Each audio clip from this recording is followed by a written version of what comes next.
Hello, everybody. Welcome to the JuliaCon workshop on metaprogramming. My name is Andy Ferris. I'll lead you through these 2 hours. Just a little bit of housekeeping. This talk is also being broadcasted to a room upstairs. If you get too squishy, you need to go out for a minute. You can also go up to room, I think it's 106 upstairs, to watch this live streamed. There is a bag with some little usernames and passwords so you can follow along a Jupyter notebook that I have. You can also download the notebook and run it locally. I'll show you instructions for that later. So welcome. So this talk, I wanted to come here and talk a little bit about how you can use metaprogramming in Julia for a few reasons. So I think some of the techniques I'll talk about, and if you can learn to use them well, they can make you more productive. You're going to learn how things work in Julia, how the compiler works, how metaprogramming works, so you'll be able to understand other people's code, which will also help you be more productive. And hopefully it'll be a little bit of fun. There is an interactive tutorial component to this. There's a Jupyter notebook. We'll all be typing into the Julia kernel and executing code and trying to puzzle through a few exercises, okay, as we go. So so that's what we're up to today. And what I will do is I will probably oversimplify a few things. If you're a Julia compiler writer or something, you'll probably be sitting here wincing a few times. So I'm just trying to simplify it so that we can get through the content in a reasonable time. And also with some of the advice I'm giving about how to be more productive, how to write good APIs and things, I'll be opinionated. I'm going to express the way I think things work well. There are more than one way to do things, as always, and feel free to disagree or to ask me or whatever. So, and also, please feel free to put your hand up and ask questions or something as we go, or just yell out the question. We have a microphone here to help with the questions as well. Okay, cool. So who am I? I thought if I'm going to spend 2 hours with you, I'll just start with a little introduction to my background and why I'm giving this talk, basically. So I'm Andy Ferris. I grew up in Australia. I'm a physicist by training. I spent my, I want to say younger years now, feeling older, writing programs in languages like MATLAB and so on to do numerical physics. And C++, MATLAB and C++. After my PhD in Australia, I moved to Canada and to Spain. And fun fact, I have 3 children, and they're all born on different continents. So if you want some advice on where the best maternity system is or anything, just come and ask me here. I told my wife, if you want a 4th kid, we'll have to move to China or Africa. She didn't buy it. Since then, since leaving academia in 2015, I've been working at Fugro Robes in Brisbane. I'll talk a little bit about our work there, but yeah, so I have some sort of commercial software experience as well. And I've been a user of Julia since 2014. I think it was 2014. I was trying to figure out the exact date the other day, but it was Julia 0.3 anyway. So we've come a long way from there. We're up to 0.7, I believe, this week. 1.0 potentially at some stage. So what really hooked me in this is it was much more productive for me than my combination of MATLAB and C++, because I found Julia was even faster for me to write in than MATLAB and just as fast as C++ to execute. I work at a place called Fugro Romes. Fugro is a large company, a Dutch company that does a lot of geospatial and geotechnical work around the world. Romes was a division of an energy company in Australia called Ergon, and we've been a part of Fugro now for a number of years. And our product, or what we began with, was this idea of doing large-scale mapping to solve some of the problems we see in the power network sector. So basically, you have to maintain your power network, you have to cut the vegetation back, or deal with other faults, leaning poles or things before something really catastrophic happens. I just really like this picture up here of the pole that's been burnt away at the bottom. It's pretty cool. And so some of our challenges are to do with scale. So we have to look at this network, we use LiDAR to make these three-dimensional maps. And we have to do this at really high density so that we can actually see the power line points. And then we have to do this over everywhere the power network is. So when you think of something as large as Queensland, that's really a long way, because I mean this is something like Italy to Norway or something. Yeah. So the basic problem we solve, I'll just talk through a little bit, is if the tree is too close to the wire, bad stuff might happen, or there might be other faults that we want to detect. So we've got this plane running over, it shoots pulses of laser pulses down, it measures the time of return for the light to reflect back, and from that and the speed of light, you can figure out how far away that object was.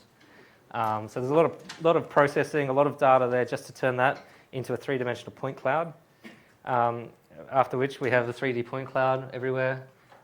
Here they've been coloured, these points have been coloured according to the height above ground. It's not very useful yet. We still need to do some sort of semantic understanding of this data. So one of the products we've been working on the last year or two, machine learning for classifying points. So this is a fully automated algorithm. It will run anywhere we point it, and it'll find the wires and things. There's a bit of post-processing here to colour the wires in according to the voltage. So that's not exactly machine learning, but yeah.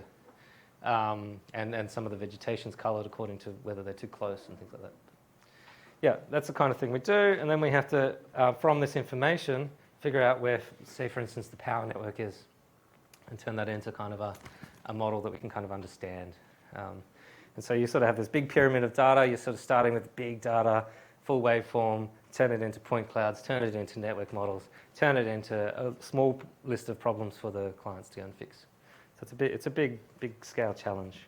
If you're interested in some of the machine learning work, I've just got a shameless plug here. You can come along on Thursday and see a talk by Joshua Christie. Yeah. Anyway, so that was all just to motivate a little bit why we found Julia compelling. We've always had a mixture of various different software engineers in our business. My side has been focused on code that was sort of originally written in MATLAB, now Julia and various Pythons and things, about extracting the features and information and all the value we can from the information we have. You know, we've also got teams of data engineers, a big, large-scale spatial database and various things. But for this particular type of stuff, the machine learning, the feature extraction, well, we chose to use Julia for that aspect of the business because we need a fast language, so we need to keep computer costs minimal, so it has to be fast. But it also has to maximize developer output. Like, we only have so much money to spend on people's salaries. So it's really important that you're using some environment, programming environment, where you can be really productive. You know, like my background in C++, I just found that doing rapid prototyping, a lot of scientific experimentation, was a little bit painful in that environment, a little bit slower than I'd like. On the other hand, MATLAB is also kind of painful in a production environment. It's sort of difficult to have large MATLAB programs. It's sort of, Julia has much more programming facility.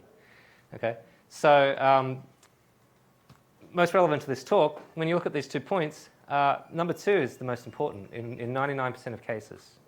In 99% of cases, the thing which stops your business delivering something to a client isn't that it took too long on AWS or it cost too much money. It's that we haven't written the code yet in the first place. Yeah. So what I really want to help you to do here in this thing is to give you a few tools so that you can be more productive. You have a better understanding of Julia, how it works, how you can use it to the full potential. And as a library writer, I'll also be encouraging you on a few ways of thinking about how you present a good interface to your users. So you have a nice, clean, very simple thing for your users to use. But in the background, it's quite advanced. It's dispatching, using traits and various other things to make sure that it's going through doing the right thing as fast as possible in the background. But your user, so I work with a team of people. I can write a library, and it could have a lot of complex stuff under the hood, but the API is very simple, and then my colleagues can go away and just start using that. Okay, so maybe containers for point clouds or something like that. Okay, This slide I didn't actually get to finish. If you've seen me on the internet, you probably might know I have this public package called static arrays, which is a heavy metaprogramming user. Static arrays lets you take an abstract array of data, bring it to the stack, unroll all the loops, and do everything at really high speed. So in our business, we're talking about positions in space. They're 3 vectors. It's more than 10 times faster to do operations as a static vector than a normal vector. However, for users in static array, once you've created the static array, you treat it just like any other array. It does all the linear algebra stuff. You can add them, subtract them, times them, and all the rest. And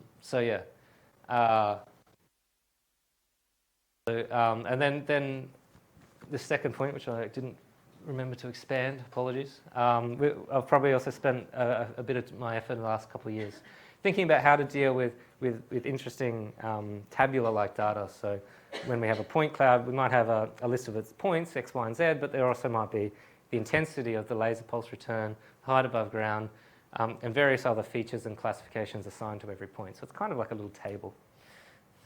Yep. Workshop outline. I'm going to start here in the slides and talk a little bit about what is metaprogramming. After this, we're going to switch to a Julia notebook, a Jupyter notebook, and we're going to run through these other things. We're going to talk a lot about how dispatch works and so on in Julia, inlining and recursion and various tricks you can do, and traits and constant propagation, and how all these things all fit together. And in the second part of the talk, I'll probably get to what maybe a lot of you are expecting, but you don't get to have until the later part of the talk, is we're going to talk a lot about expressions and macros and doing metaprogramming directly on code and generated functions, okay? Now, I'll get to that point in a minute. So what is metaprogramming? So I've just stolen this from Wikipedia. So it's a technique where computer programs have the ability to treat programs as data. Okay, so that's pretty generic. So you can take a computer program as data and make a new computer program out of it, and hopefully execute it. You know, the program can regenerate, analyze, or transform programs. And the whole point of all this is that it lets the users, the programmers, minimize the amount of code they need to write. Okay? So like I said, the whole point of learning any of these advanced techniques is just to save you time later on. Okay? So it's sort of a thing you invest in now and hopefully, yeah.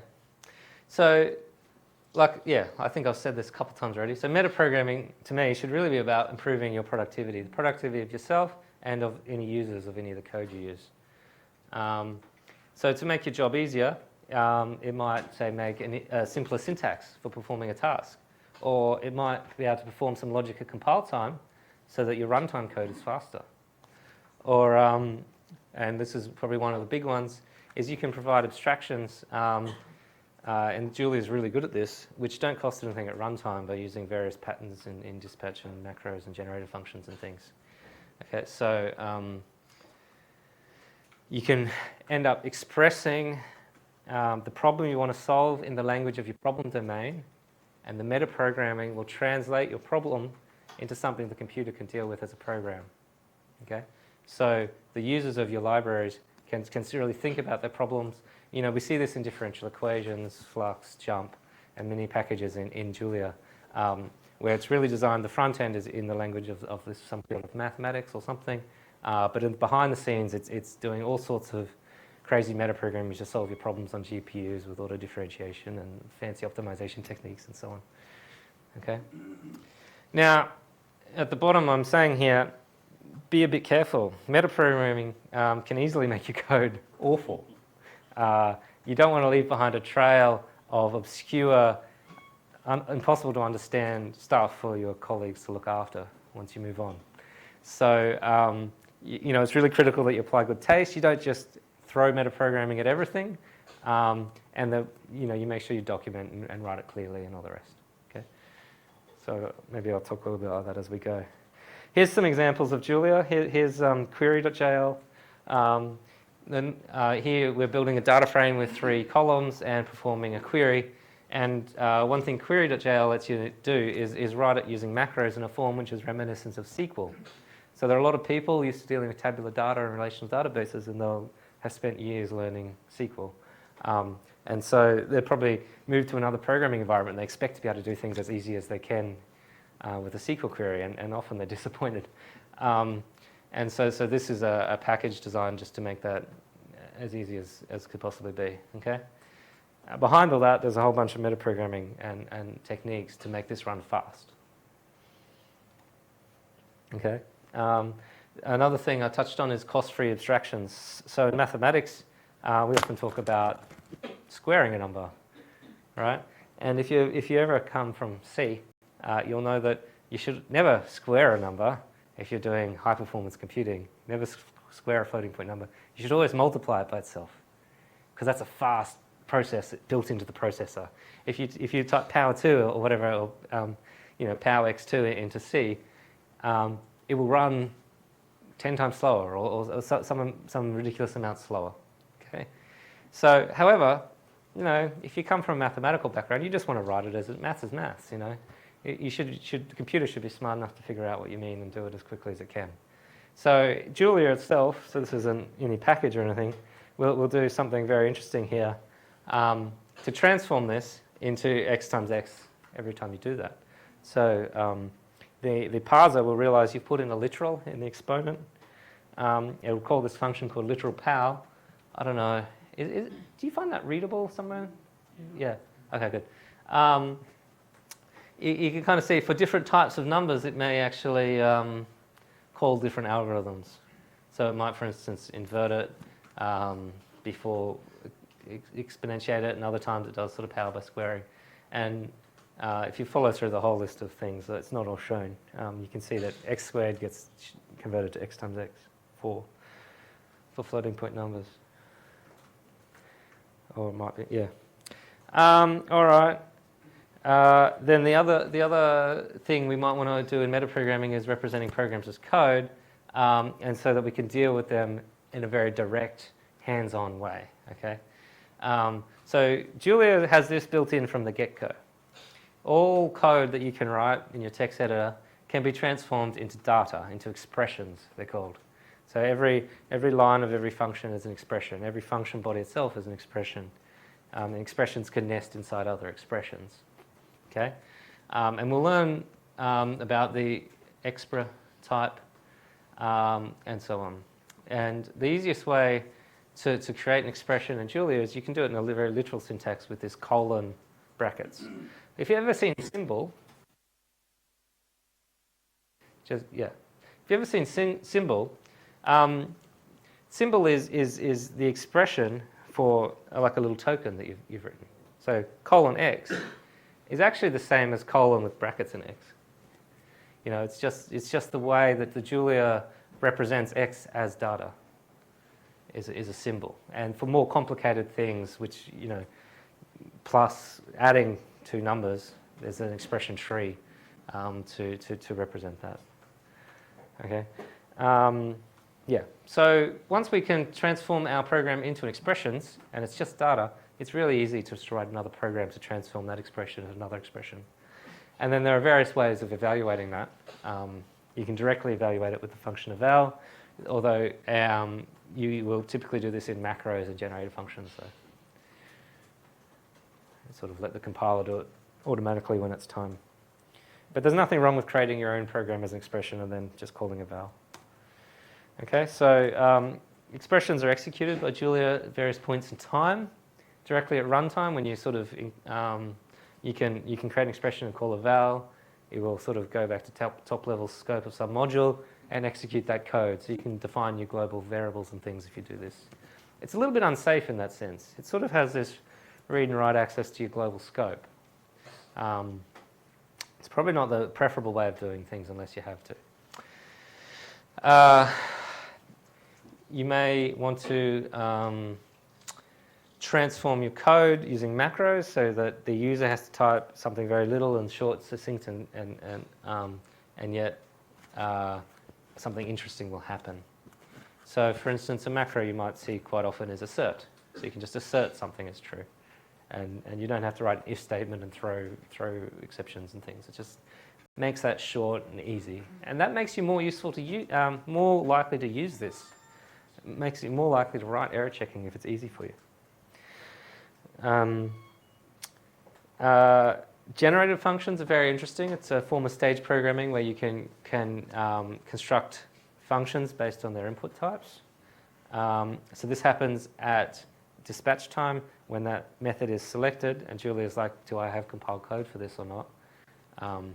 It will then have to go and generate that function. And then, obviously, Julia will execute code whenever you call it from the command line or type including, import, precompile, various things will get executed then. Lisp is an old language which was probably one of the first to deal with code as data. So it has a few basic primitives, one of which is the list. And lists also represent programs. So with only a very small number of primitives, you've got this full metaprogramming capability in Lisp. So it's a very interesting sort of thing to learn about. Now, the Lisp way of doing things with expressions is not the only way that people do metaprogramming in modern times. Okay, so there are other methods of metaprogramming. For instance, dispatch and using types and functions and things to organize your code can also be a Turing complete way of doing metaprogramming. So, for instance, when you do C++ template metaprogramming, the language you're using to do the metaprogramming doesn't look much like C++. It's like it's got C++ in it, but it's you're kind of abusing it a little bit, so to speak. Okay. Now, like I mentioned earlier, I'm going to first talk about the second way of doing metaprogramming, and later talk about the first. So, if anyone's confused that why I haven't talked about macros or something yet, we'll get it to the end. So C++ metaprogramming was a very interesting case where it was supposedly, or rumored to have been, discovered rather than designed. And it was sort of demonstrated to be Turing complete during a meeting of the standardization committee when C++ was first being standardized. So people play around with this all the time, and a modern day example would be this compile time Tetris. So you can use your any standard compliant this is Clang in this case, compiler, and you can, every time you execute the program, it will change some state, create a new program, so to speak, and then you sort of type in what your next move is and execute another unit of time in Tetris. And that's how this sort of works. I'm sure someone wasted a weekend doing that, but anyway, sounds like fun. Okay, so I don't know who's familiar with C++ metaprogramming, but it's arranged around the idea that you have the dispatch to functions. Which function is selected, which function method, overloaded function method is selected, depending on which types, has to be figured out by the compiler at compile time. And there's actually enough primitives or whatever in that system to make Turing complete system. So you can basically execute arbitrary logic. Okay.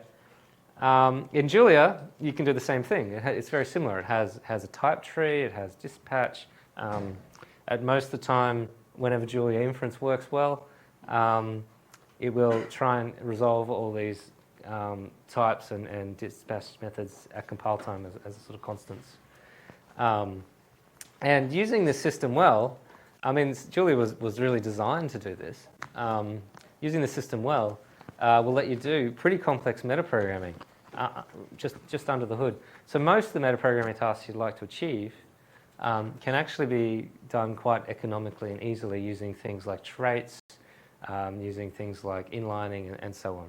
Okay, so rather than just getting in there, getting expressions, munging it to what you want, and spitting it out, and getting Julia to deal with it, you can just kind of write a nice, very system which is extensible, it's invisible to the end users, and the most important thing is it seamlessly composes with other packages. Okay, so I'll talk a lot about macros versus this. what I would say is a macro is a thing that's designed to do one transformation to code. It only has one trick. Whereas when you make say a generic function like broadcast, you can teach broadcast to do many different things. To most of you, broadcast will be invisible. It's just those dots you put in between your operators to make broadcasting happen. But if you're a library writer, it has this system of traits and so on, so that it's extensible. As a library user, I can create my own types which broadcast. Library writer, sorry. Yeah. All right. Are there any questions at this point? Yeah. Are you going to be throwing some stuff like hygiene? Yeah, hygiene got crossed off the list at the last minute. Oh, okay. I would love to talk about hygiene. I will actually talk about what hygiene is and why it's important. Thank you. Yeah, okay. That's where you always stumble, right? When you try to do this macro, it's like, what is going on? Yeah, okay. So what we'll do at the end, this is why I'm asking questions. I'm hoping that the last little bit of this talk will kind of be free. And we'll be in this little notebook environment, and we're going to have learnt a bunch of tools for how to introspect code and so on. And we'll go through and we'll figure these things out as a team. We'll see what it does. Yeah. Cool. All right. So let's move on to the next part of this talk. You have two options here. Yeah. Oh, yeah. Sorry. Sorry. Can you pass around the bag with the? Yeah. Who's got the bag with the not the lollies, but with the yeah. So there's a bag coming down here. In the bag is a little slip of paper. If everybody grabs one slip of paper, there's a website, JuliaCon.roams.com. You can connect to a port on that, which will be yours. It'll connect to a Docker container with your very own version of Julia running in it. You can do this from a computer, but you could also use an iPad or something if you don't have a computer with you. Yeah, and it has your own password. So this way you're not going to stomp on each other's Julia instances or anything like that. All right. Now, there's also this link at the top. If you know what you're doing, you have Julia installed. Julia 0.7, please. If you have Julia 0.7 installed, you know how to go package add iJulia and open iJulia notebooks and download the notebook from this website. Please go ahead. In some ways, this is better for you because you'll be able to keep the results of what you've typed in if you want to look at it later. What you'll get on the website is kind of ephemeral. I will close down this server today. So whatever you've typed in, if you want to keep it, you have to copy and paste it somewhere else. Yeah, but the notebook will always stay online at this repository on GitHub. So you can always go back and find my notes for the future. And if you're watching this live streaming, you can follow the link above. If you're watching this after the fact, you can also go to GitHub, grab that notebook, install Julia 0.7 or 1.0 if you're watching this in the future. Add the package iJulia and run a notebook session in your browser and point it at the file with the title of this talk, A Practical Introduction to Metaprogramming, in that repository. It should be pretty easy, pretty straightforward to do. So I'll just go over here. Here's a web tab that I prepared earlier. You've succeeded when you've reached this page. Okay, so what you have to do, if you go to that website, JuliaCon.roams.com, the port number, it'll be 8,000 and something. You'll have to type in the PIN and then you'll be taken to this screen. If you just click on that notebook, you'll get taken to a screen like this. If you're like me and you like having lots of space on your screen, you can turn off the header and the toolbar and stuff. And then I press F11 to make it full screen, and then you're sort of you're immersed in this Julia session. You can't escape. I also have a Julia REPL open if we want to get out there and break out the REPL and see a few things there. Okay, I'll just give everyone a minute. Yeah, you didn't bring a computer. Yeah, a few of you probably didn't bring computers, so I hope you don't get bored. Feel free to partner up with someone beside you and watch what's going on. I'll be typing things as you go. Please ask me lots of questions. Yeah. Is this working for anybody, or is it completely broken? Just Hey? It's working? Yeah, okay. Sorry, you had a question? Okay, so a bit bigger still? Yeah, not a problem.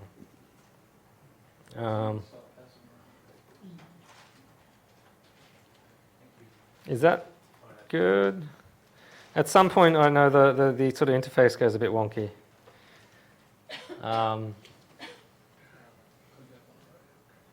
Can people at the back read that? Remember, if you can't see something, it's already written on your computer laptop. Yeah. On screen. All right, so what I've got here is a bunch of text. So you can kind of follow through this even without my talk. A bunch of kind of code examples, if I go down, that you can follow. If you want to execute any code in iJulia, this is going to be a problem. You press Shift-Enter. Okay, so if you go to this first box and type Shift-Enter, you should see Julia fire up. It'll take a couple seconds, and then it'll give you the number 2. And of course, we could do a much more complicated piece of mathematics and ask it to tell us what 1 plus 2 is. Okay? Who hasn't got this working? Has someone not got this working? Is there some issue we're having? Not seeing the site. You can't see the website. No. So. Are you on the conference Wi-Fi? Yeah. Can you? Okay. Sure, it should still be. It's working for most of you. The problem at the back. What's it say? It can't be reached. Okay. If you're really having problems and is that bag around? Do you want to get another tag? Yeah. I think there's an issue with the Wi-Fi in general. Yeah, if you connect once and then you close your laptop, you might have problems in getting on again. Yeah. Second time around. Like Scott, do you know how to install iJulia on 0.7? No, not 0.7. Yeah. At the very worst, if you go to the GitHub website, so I'll just go back to that. Package 3 is pretty helpful. It's going to be good. Package 3 has been, yeah. Oh, good. Yeah. So if you go, it's the name of my company here, github.com/fugoRomes/Romes Notebooks. You go there. Even if you can't install it, you can click on this notebook and at least view the text statically laid out for you by GitHub. So GitHub has a Jupyter Notebook plugin for viewing these files. Yeah. Sorry, if it's not working for you, it might be your internet connection. You might need to grab another piece of paper or whatever. I forgot to mention, if you're upstairs or you're in the lobby watching this talk, there's more bits of paper with Valentin at the registration desk. So if you go ask Valentin at the registration desk, you can also log into this online Julia stuff. Yeah. How long is the cloud service going to be online for? Well, it costs me $5 an hour, so it depends how much you pay me. No. I was probably going to turn it off like an hour after the talk or something. Okay. However, if you're doing this in your own time, I just thoroughly recommend you learn how to install iJulia and do it yourself. Run through at your own pace. Yeah, yeah. So if you're watching this after the fact, you'll have to use the GitHub address there. I don't know how that happened. Oh dear.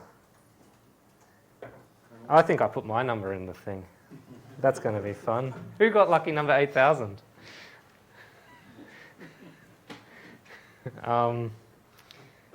Yeah. Does anyone see this happening on their screen? No. All right. What I can do here is pretty easy, actually. We'll just duplicate it. All right.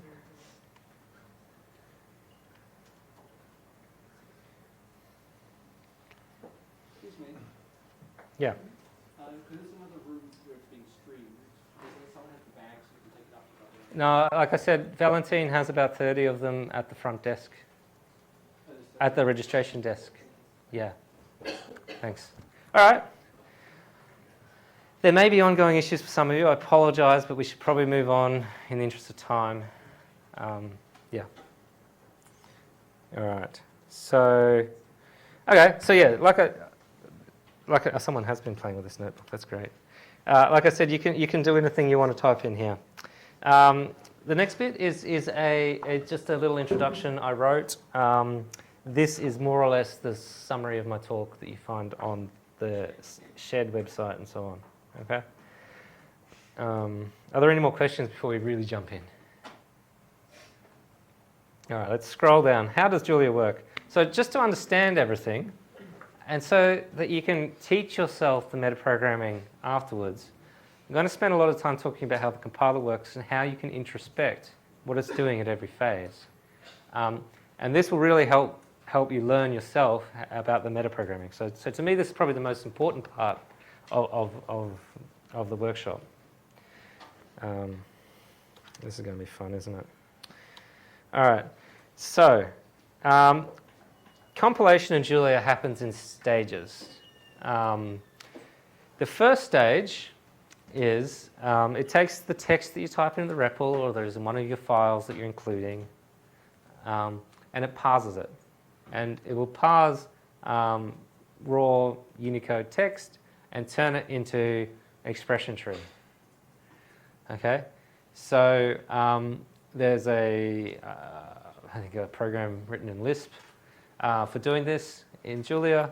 There's also a Julia package which does an identical transformation, and it will create expressions. If it's a complicated expression, it will be an expression tree of type expression. Okay, so instead of f of x, it might be this thing expression. The head of the expression is the symbol call. You're calling the function f with the variable x. Okay. And so what we call these expressions is a form of intermediate representation. So it's not the representation you normally interact with, the text, the Unicode text that you normally interact with in VS Code or Sublime or Juno or whatever you happen to use. It's an actual new representation of what your code is. Okay, and basically what Julia does from here on is take this intermediate representation and turn it into other intermediate representations, all the way until it's in the final representation of native machine code, which is run by your CPU. Okay, so the first step is parsing. It's a very simple one-to-one transformation. Apart from losing some of your spacing and white space, you can go back and forth between a parsed program and the text. Yeah. Lowering. Now, Julia has a very rich syntax, okay? And a lot of the very interesting, or almost all the very interesting things that happen in Julia, in the Julia syntactically, are in this lowering phase. So lowering lets you apply what we call syntactic sugar to your code. So for instance, you may have seen that this, when you type this in, when you try and get the index of an object, the lowering phase will transform it into a call to a function called getIndex. Now, why is this important? This means getIndex is a generic Julia function, and as a user or a library writer, I can overload getIndex for my own user-defined types. Okay, so what was in many languages a built-in piece of syntax, A of I, is in fact a generic function in Julia. Yeah. Okay. Other good examples of interesting things that happen in lowering is the broadcast fusion. So this expression will actually be transformed into a call to broadcast by the lowering phase. Okay. And then there's other bits of syntactic sugar. A big one is closures. So when you write functions within functions, to do this fast, Julia will actually go back and create a type and so on.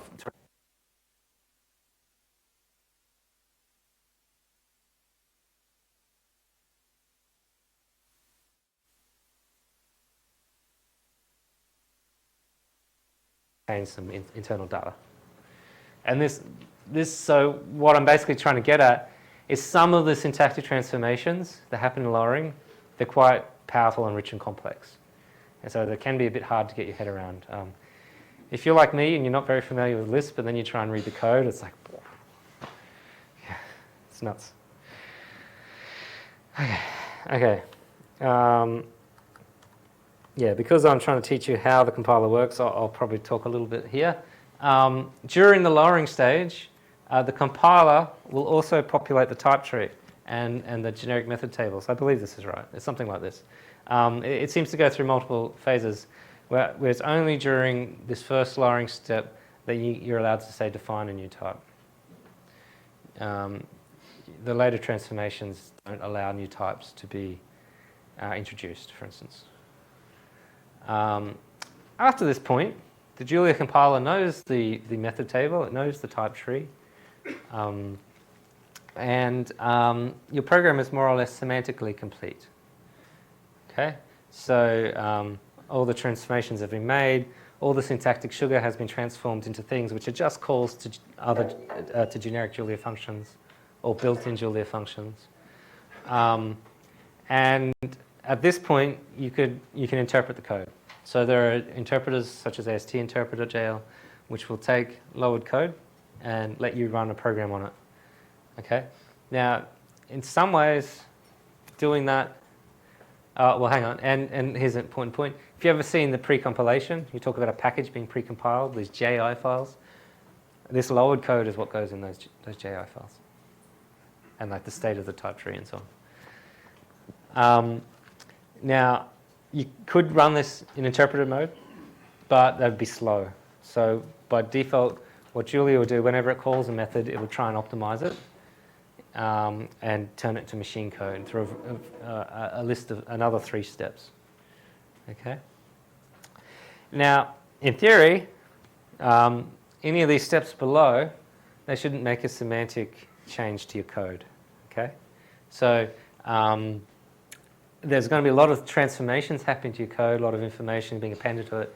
Code might be deleted or added, but the program that you run at the end of the day should be the same as if you interpreted the lowered code.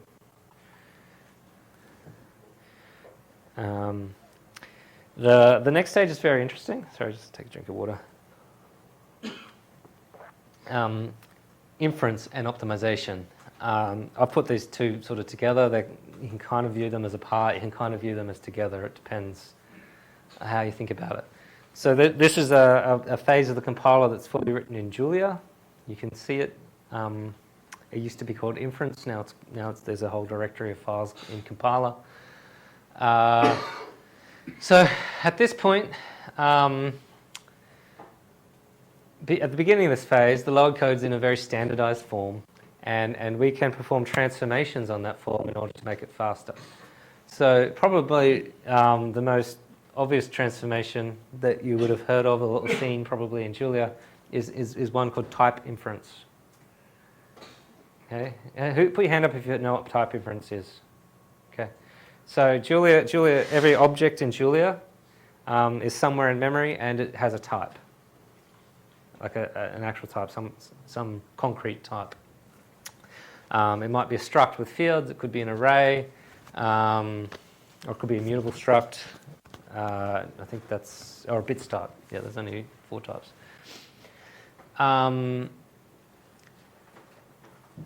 Now, what am I trying to say? What inference will do is, for every single binding you create, or that lowering is created, or that will have in it a type associated with it. Now that type, it might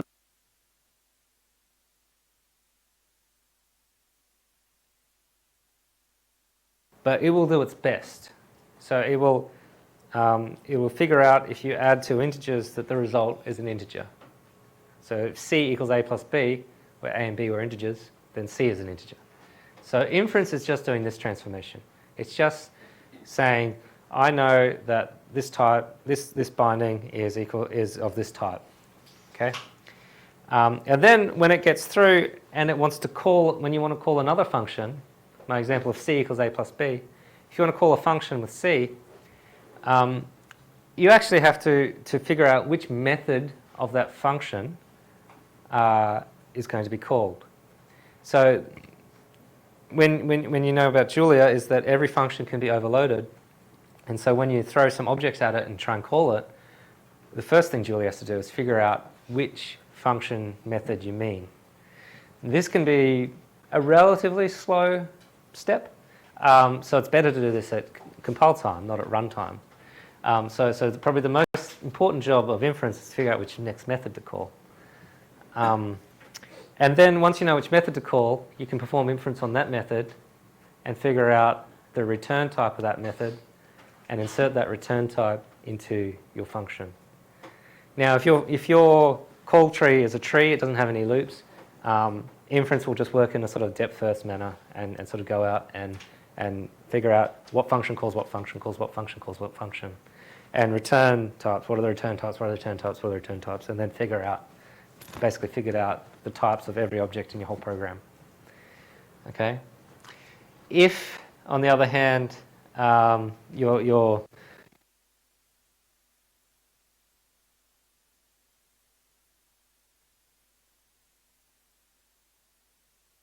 the implementation detail. Okay?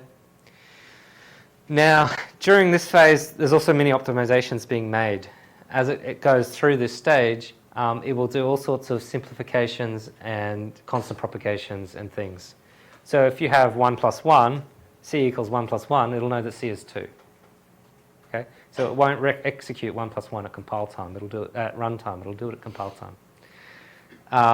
If you have an if statement and it's determined that the condition that your thing on it at compile time, if you can figure out it's if some condition, but at compile time it figured out that condition's true because of constant propagation or something, it will delete the else branch. Or if it's false, it'll only use the else branch and delete the true branch. Okay? And there's various optimizations like that. Inlining, so it'll take one function and put it inside another function, and so on.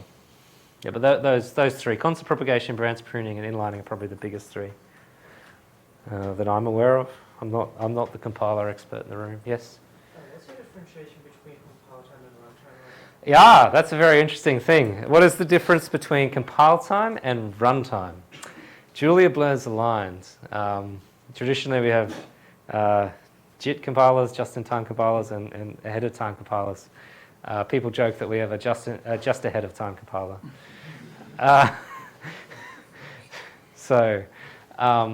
What does that mean? It means your code is not compiled when you first include it or whatever. Your code is only compiled when you call a method. When you call a method with particular concrete types. At that point, Julia will be like, have I compiled this method or not? If the answer is no, it'll go and compile it and cache it in memory for next time it's called. Okay? So what is compile time? When I say compile time, I'm talking about all the stuff that doesn't happen the second time you call that function. The second time you call that function, it will just jump into native machine code. The first time, it's doing additional work. I call that compile time. Everything that happens every time you call it, I call runtime. That's the only pragmatic definition you can make. You could say it's inference or something, but the point is, every time you call that function, it might do some inference just because of the way the function's written. I don't know. Yeah. So I guess I am, when I say compile time, I am thinking about high performance computing in my job and so on. So I generally like everything to be well inferred, and compile time and runtime are pretty well separated. Okay. At that point, optimized Julia code is turned into LLVM code. It's a straightforward transformation. It sort of has to write code to run the garbage collector and allocate objects and do various things, but otherwise it's just your code in a different language. LLVM is a compiler, a piece of compiler technology. It has its own assembly language. You don't need to know a lot more about that unless you're really interested. LLVM will then turn its assembly language into native machine code. So by using LLVM, we get two advantages. One, LLVM will do its own optimizations. It's very interesting. A lot of optimizations LLVM does are now done in Julia as well. LLVM also target many different types of machines. So the technology's kind of been useful for letting us use ARM or PowerPC or various different Power 8 or whatever it's called, CPU types. Okay, all right, expressions. Let's jump. Let's jump into looking using introspection tools at what the compiler is doing in each of these steps. Okay, so we're going to look at parsing. We're going to look at lowering. We're going to look at type inference. We're going to look at LLVM, and we're going to look at the machine code. And we're going to do it right now. All right. So if you go to the first box and type Shift-Enter, you'll get this dumped out expression. Okay, so dump is a generic function that puts on the screen. It just puts all the struct members and field names and various things of what you got. So this is an expression. It has two fields. One field is head, one field is args. The head is a symbol called call. The args is an array with plus 1 and 1. So what this means is it's a calling function expression. It's calling the first thing in the args list is the thing being called, and the remaining arguments are the arguments to the function. Okay, that's the way it is. Now you kind of have to get used to this when we're doing metaprogramming. It's probably good to kind of memorize the structure. An argument is kind of like a tree. It has a head, which describes the type of the expression, and a list of stuff. And depending on that type of head, you might get different things in the list. And the list might need to be a certain length or not, and so on. But it's a generic one-size-fits-all expression tree container. And it's the only one Julia uses, apart from the special cases for literals and various things. All right. The next one, CodeLoad. This returns an object code info block. So this is just a wrapper around Julia IR, or at least the lowered IR. So it's transformed plus into base.addInt. Oh yeah, that's right. This is the important thing to tell you. This first expression, this was looking at that text and how it's represented by expression. All of these functions, CodeLoad, CodeTyped, and the other ones I'm about to show you, they are really looking inside the function 1, 1. They're saying, given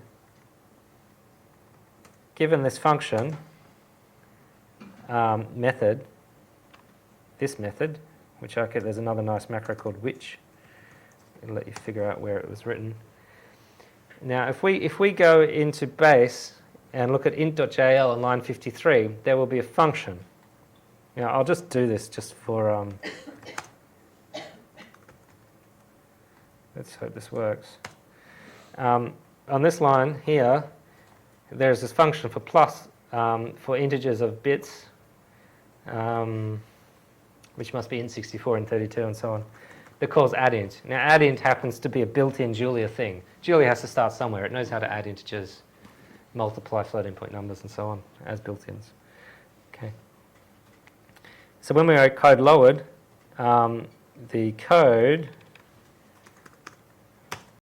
is the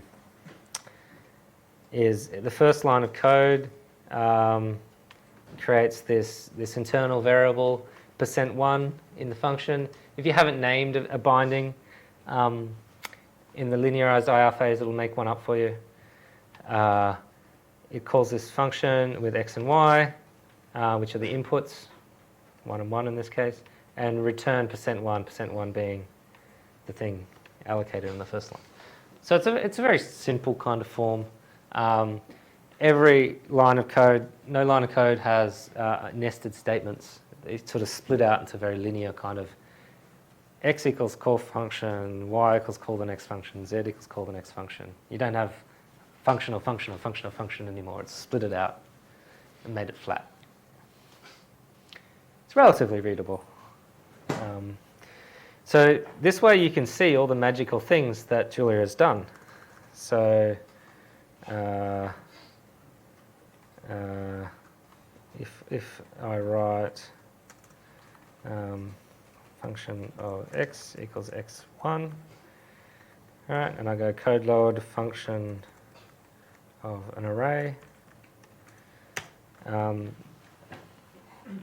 Oops, that's a call, sorry. You can see that lowering has transformed this into getIndex. Okay.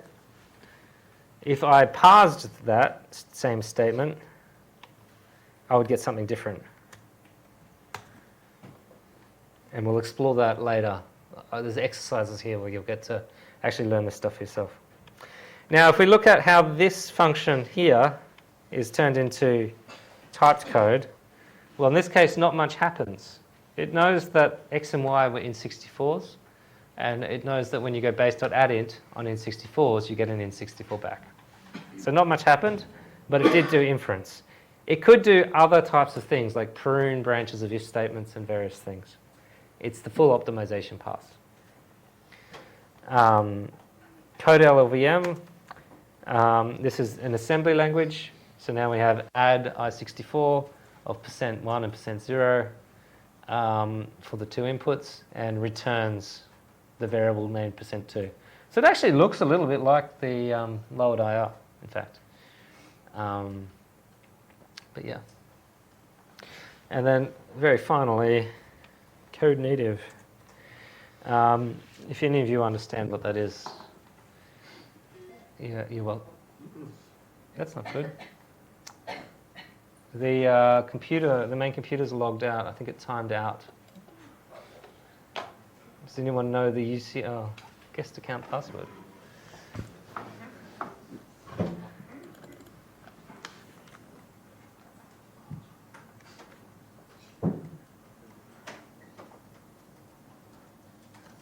Oh my God, is this a British keyboard or something? Where's the slash key? Here.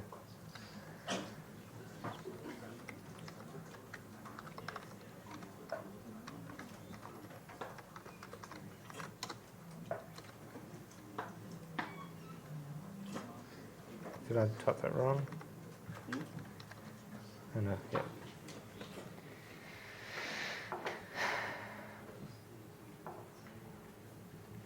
Preparing Windows.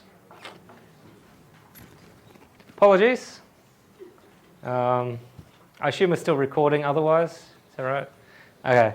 So, yeah, so we're just talking about assembly code. So assembly code is very interesting to read. If you know something about your platform, like x86 or something, you might find it really useful.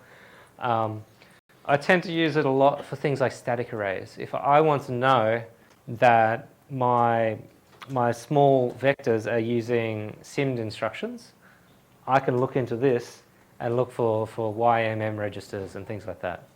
Okay, so I can tell exactly what instructions Julia's throwing at my CPU, get a feeling for how fast it might be.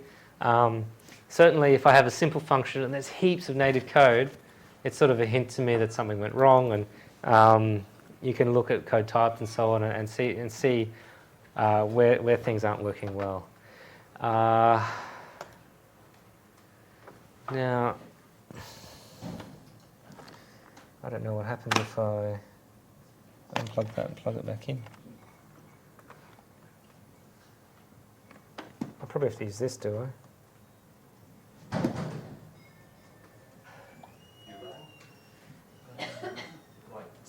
All right, I think I wasted some time and was playing with the wrong thing, but yeah. Oh, no, don't worry, we all play with things. Some people more serious things than others. Let's see. So you just think that you touched something by accident or something like that? No, I think this timed out. Ah, okay, hopefully. Yeah. Right, So It's probably been 6 hours since we turned it on or something. yeah, It's just probably. like, So yeah. how's everyone doing? How's everyone doing? Yeah, It might be a good time to ask questions. Yes, questions are like good. I'll keep an eye on that. You. What is actually the time? Because I don't have a watch. 3, yeah. 3, okay. Yeah, so after we go through these introspection tools, we'll probably, I'll probably quickly go through a few things and set you little exercises as we go.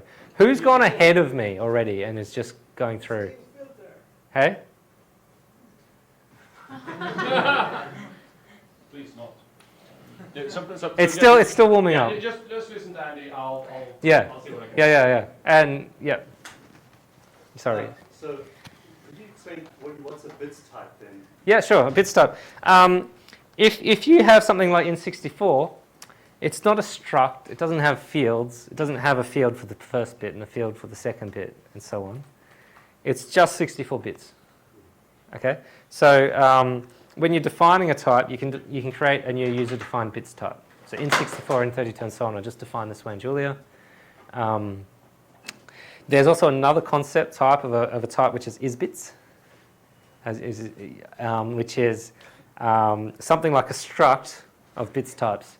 So it might not be a direct bits type, but it is just a pile of bits. There's no pointers in it.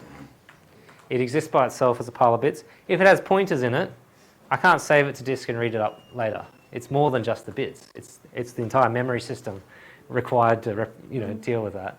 But if it doesn't have pointers in it, then we say it is a bits type as well. So the term is overloaded in Julia, which might be a bit confusing from time to time. For instance, there's requirements for type parameters. Type parameters must be bits types or something else constant to the compiler, like an actual type or a symbol. Yep. I should stand over here still. Yeah. You've touched upon garbage collection. Garbage collection. So could you, while we're waiting for the screen. Yeah, no, for sure. So garbage collection in Julia, you don't have to instantiate or clean up your objects. It will just know, just whenever you create a new binding, a new array or whatever, Julia will automatically allocate RAM for that object. And when you no longer have any references left to it, it will clean it up. So garbage collector is a thing which does your mallocs and deletes for you. During the LLVM stage, it has to write code, assembly code, for telling the garbage collector to create me this much memory, and so on. And that, an object, you have to tell the garbage collector that I'm putting a pointer here, please keep track of it when you're doing garbage collection. Don't delete the stuff this pointer is pointing to. So you actually tell, the garbage collector is explicitly told roots of objects that might appear in the stack, and that pointer from the stack will point to something in the heap. That thing in the heap might have pointers to other things in the heap, and the garbage collector will just traverse this tree and mark things as found or not found. If objects exist but are not found, it'll delete them. So it's got a tracing garbage collector. So this process, it takes time during your runtime. Yeah, it does. Yeah, and again, point 2, the programmer time is more important than the runtime. So this is where you make a pragmatic choice, that you make a lot less bugs and a lot less effort for the programmer when you're doing this. So that's why a lot of modern languages tend to have automated memory management in some form or another, static or dynamic. I mean, in my opinion, I'm happy with doing static memory stuff myself, but not everyone would feel that way. It's just important to understand how it works. Yeah, sure. Yep, question? I'll leave you there. So we're up, and we've already spent nearly an hour. There was a question though. Yes? Can you explain Escape. What do you mean by escape? the use case of the escape? In macros? Yeah, in Yeah, let's get through the macro section and we'll deal with that, yeah? I've had multiple questions about escape. I shouldn't have deleted that section. Okay. But you can add it later to a GitHub. Yeah, yeah, sure. Okay. The next box, we have exercises as we go. We're probably a little bit behind schedule, but basically here I just wanted you to look at some, probably more the syntax of certain things, like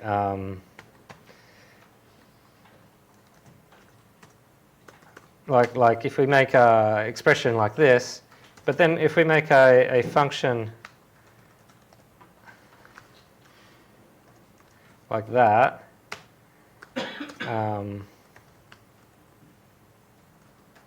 we can sort of see how it is transformed. So I was just sort of hoping you might have a look at how lowering will transform. Oh, that's not quite what I wanted. Oh, you forgot. Forgot a what? Sorry. You're just Oh. lowering the. I'm impressed it dealt with that. So here you can see that the surface syntax is this ref thing of x on a, and lowering has transformed that to set into x. Okay, so just playing around here. Metaprogramming. All right. So the next part of the talk will be about dispatch-based metaprogramming. The second part will be on macros, escapes, hopefully. I'll explain the theory behind escapes. Yeah.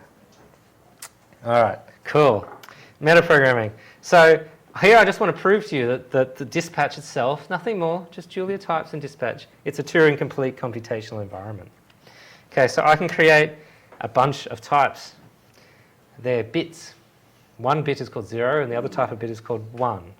There's no data associated with these bits. They're just types with nothing inside. Empty structs. So this is how you define traits and things in Julia. They're just empty structs.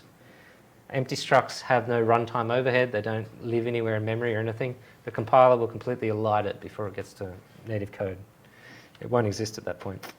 We can overload the method for OR and AND using the pipe and ampersand symbols, putting in 1-bit logic for AND and OR. 1 and 1 is 1. 0 or 0 is 0, and so on. I can make a byte. This is a struct. It contains 8 bits. Controversial. There's probably a few 7-bit fans in the crowd, not sure. Then we can overload AND and OR for a byte, and we can do this bitwise. Okay, and here I just define a few bytes, random patterns of 1s and 0s that I dreamt up. We can test that the functions work. I didn't actually look at it. I'm sure someone in the crowd will pick me up if I've made an error somewhere and an OR didn't work. But what I really wanted to get to was we can actually see what's happened at every point. So if we're looking at this function, byte 1 or byte 2, here we can see Inference has already determined, well, here it's just getting the bits. But at the end of the day, it's determined that what it's going to return is something of this type. Oh, sorry, is one of these things. So it's going to return something of this type. Okay? And we can look at the native code, and all it's done here, it's created a stack frame, moved a stack pointer. The first one's not very important.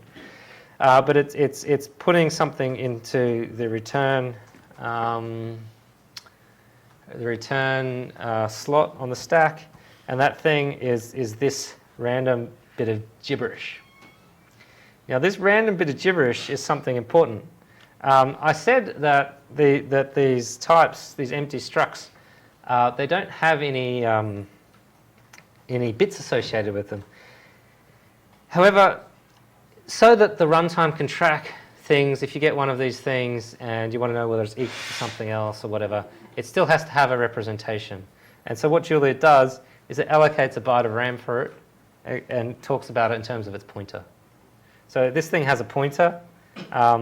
Here I've just done a bunch of logic to get the pointer to the so-called singleton object, singleton instance of that type. And the pointer happens to be this pointer, which is the same as that value. So basically, with inlining and all the rest, even that line of native code wouldn't exist. It just returns it in this context so that a dynamic piece of code which doesn't know about type inference can deal with that object. Just a quick question. Yeah. So earlier, you have the line about, where you get code type byte 1 or byte 2, it returns the quote node. Yep. There, yeah, oh, down, yeah. Yep. So that's just returning an expression Mm, of itself? For some reason, I'm just trying to, I don't know why. I don't. So the $ and the quote node cancel each other out. That's important to know. I'll refer that question on to someone who knows more about the compiler, to be honest. Is that okay? So the question was, why is this quote node here? Good question. Often return types which are constant seem to be put into these quote nodes. Maybe it's the way the compiler signifies there's a constant here. I'm not sure. Okay. Thank you. Yeah, it's okay. It's actually probably much easier, might be easier to inline that expression into the next function. Okay. So here we can imagine other operations that we could do in the type domain. Now, like I said, it is 12 past 3. I was just going to let you play here at this point, but I think in the interest of time we might not do that. Has anyone ever done anything like this before? Done these kind of computations? Has anyone in the crowd done C++ metaprogramming or anything like that? Yeah. Does this seem similar in any sense to what you know about that? A little bit?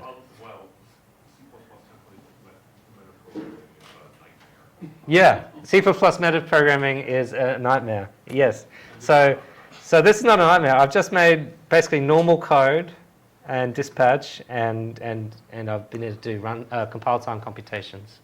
But the point is, you can use your imagination. You can write whatever compile time program you want if you have a need to. I wouldn't recommend it for everything. The compiler is slower than the runtime. But if it's essential, you can make anything you want. Now, for metaprogramming purposes, or for not just metaprogramming, but base includes this thing called val. Val is another singleton type. It's a struct with no fields, but it does have one type parameter. You can create an instance of val just by calling it with an object. So I can call it with 2, or yeah, this is really annoying. We can call it with a type, and we can get different types of val. Now what happens is, this thing has no data associated with it.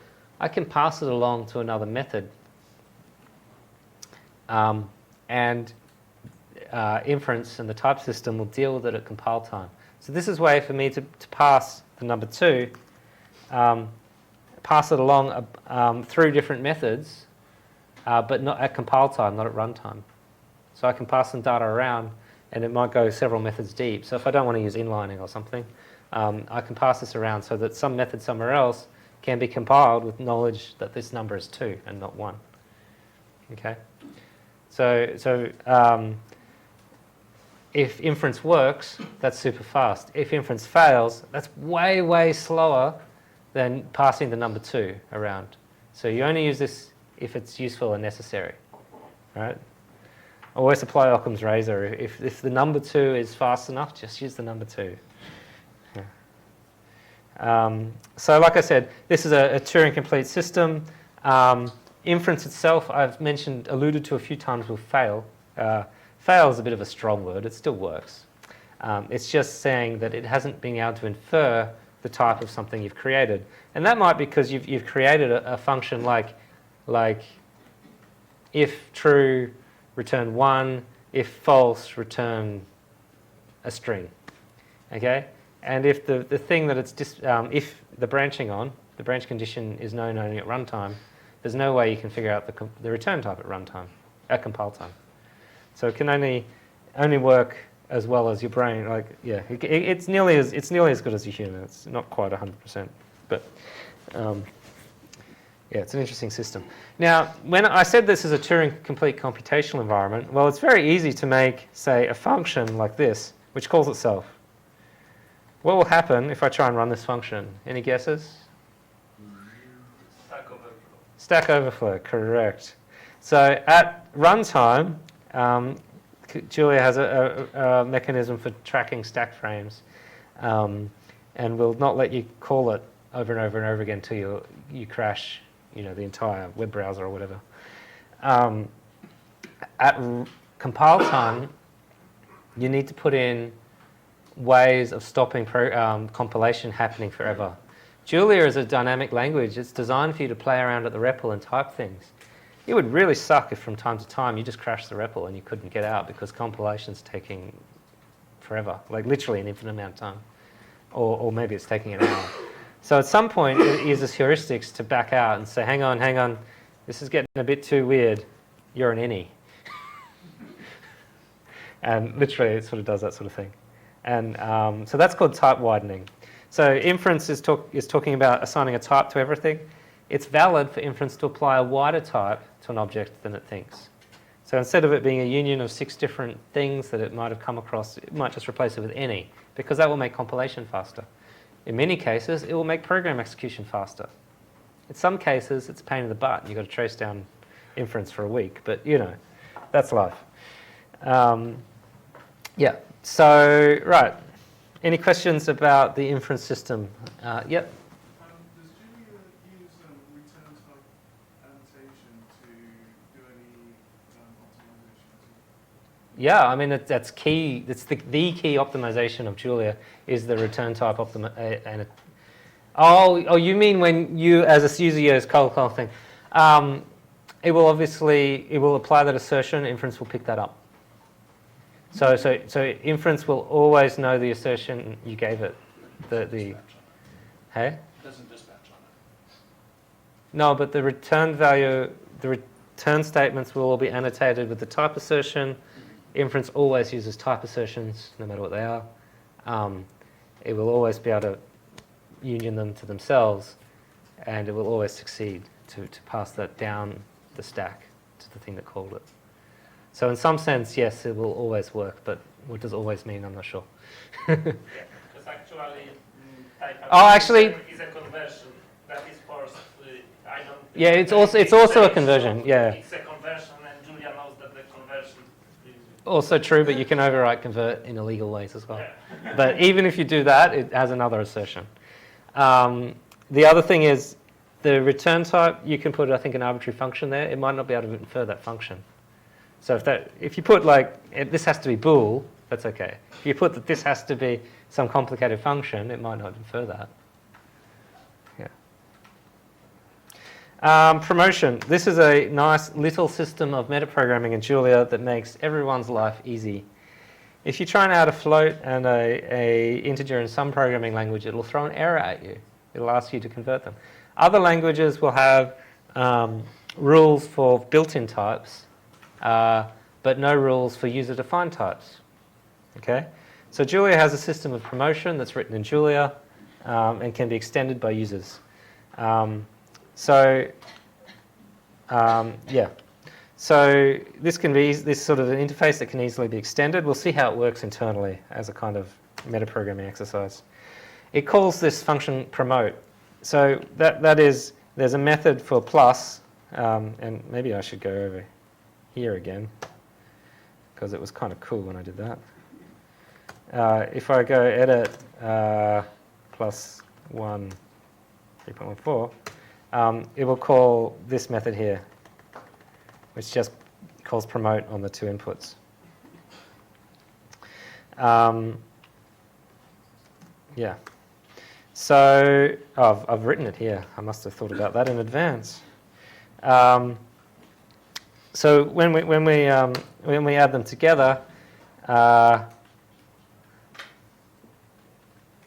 what am I even looking at here? Yeah. So %1 is the promoted variables, and then it applies plus to them and returns the result. Okay. So you can kind of see what's going on with the load code with this statement here. Was there a question? Promote. How does promote work? Promote's really cool. It's really useful. But how does it work? Well, users get to define a promote rule. So you can define, for instance, a promote rule for our things. We could just define this as int. Okay. And then that's all I had to define, and now 1 plus 0 will work. Yeah. Oh, that's right, they're not numbers. Yeah. I'll have to define a little method for plus.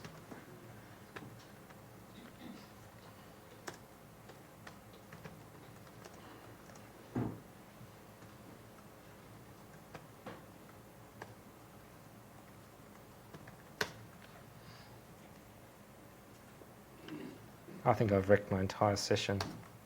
You're looking for base plus. Yeah, but I bet you I just put in a new variable. Do you not need to define a convert function first? Yeah, I do. Yeah, that's right. Thank you.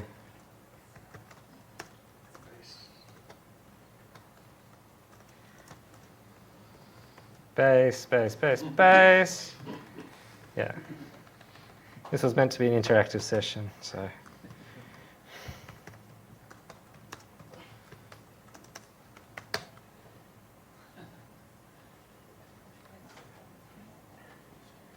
This is a type-based rule.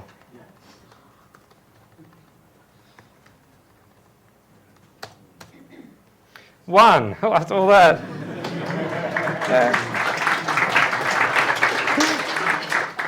And one. That's one. Okay. And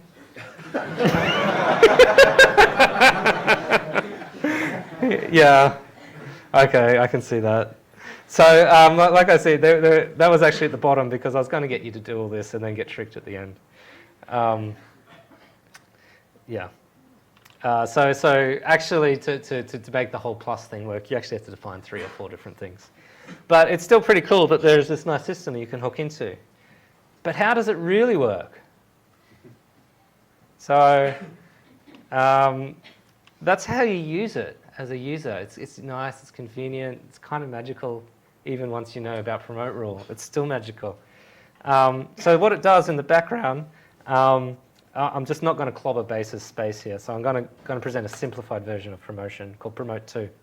So it calls promote type 2. There's a base function called promote type.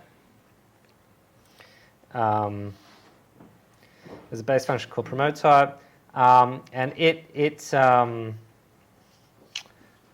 returns a type given the 2 input types, and then promotion will just convert them. Okay. Now I've got simplified versions of these compared to base, but this is basically what it's doing. This should be pretty understandable. It's just finding the type that they should both go to, and then converting both of them to that. Now, convert, if the type hasn't changed, this thing happens to be a no-op. And so it's just a function which returns its input, and that function gets inlined, so there's no runtime cost at all for calling this convert, in the case the type doesn't change. Okay? It's completely free. If the 2 types are the same, we just return the same type. They don't need promoting, which is what crashed the program a moment ago. If the 2 types are, in fact, different, we call the promote rule. Now, but to make life easier for users, we don't require them to define the promote rule from the left to the right and from the right to the left. They only need to define one of them. So if this promote rule is undefined, it will return this union type, which is sort of like the type doesn't exist, so to speak. And it will return this thing. Otherwise, it will return, if that thing wasn't union, it will return that. So here we're just testing promote rules both way around. Okay. Now this is a little bit of metaprogramming here. It's all happening in the type domain. It's all happening at compile time. But we're making advantage of some interesting features of Julia, like these comparisons will always be checked. These equals will always be checked at compile time if the left and right are constants or they're types, which case they are. And it'll do branch elimination. It'll know that this thing, promote type 2, it will know which branch is taken. And when I promote this thing, oh, I didn't press Shift Enter here. It works for one, but most importantly, It's fully inferred that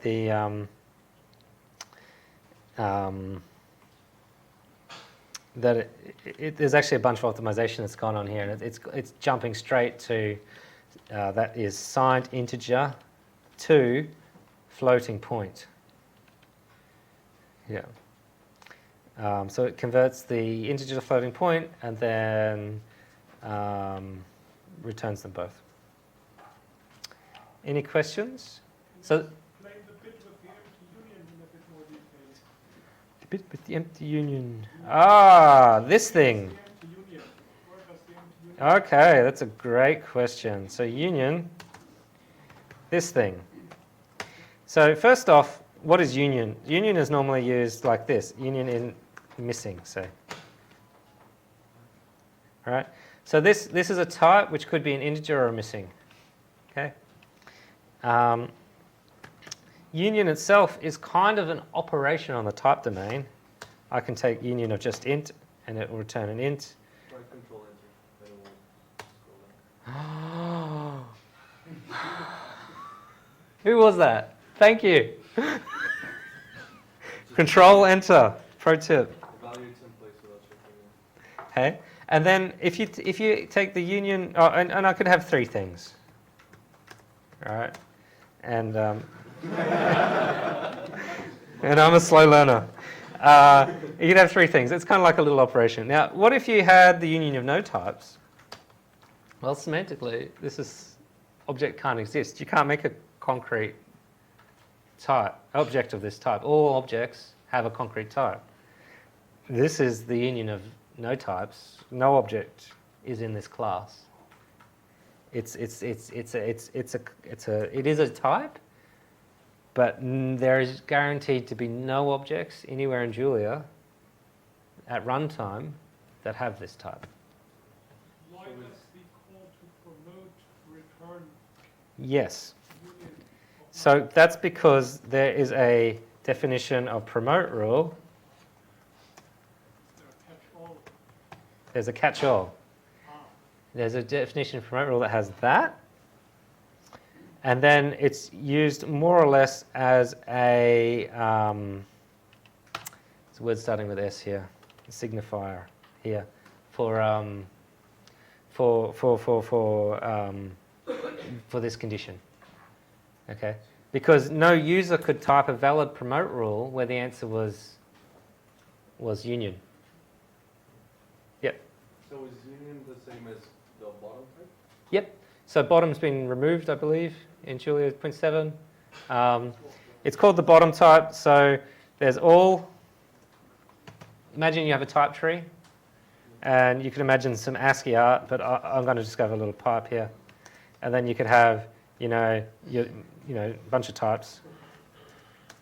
If you have a very simple type tree, imagine this was Julia. Imagine you made this type tree, and only had bool in it. That was the only concrete type. Well, the entire type tree would look like this. You would have bool is a subtype of all, and union. Well, union's a subtype of anything. Of any, it's a subtype of bool, whatever. Yeah. So they're just no. Yeah. Union is the bottom of this type tree, and all is the top of the type tree. What's the difference between all and any? Any. Sorry, I apologize. Yeah, that didn't happen. I was traveling for 45 hours yesterday. This would be a cool DSL for defining the type tree. Well, I'm just imagining the ASCII art of the actual type tree and kind of thinking of type parameters, and my head's exploding. Yeah, there actually is a way of viewing it. Yeah. Sorry, was there? A catch-all for you was a union all, but shouldn't it actually be a union of empty? Yeah. But shouldn't it be any? Because if I have like two random types and I want to find something which they're both. Yeah, no, but promote rule actually does something. You want it to fail if there's no promote rule. Okay. Because it will call convert, and that convert will fail. I think this is more complicated in reality, because it has catches for that the promote where it wasn't defined either way, and then it gives you a nice error message. But really, it's just a signifier, a placeholder, what's the word starting with S for this? Oh, it'll come back to me. Signal. Sentinel. It's just a sentinel for promote rule, nothing else. Yeah. Yeah.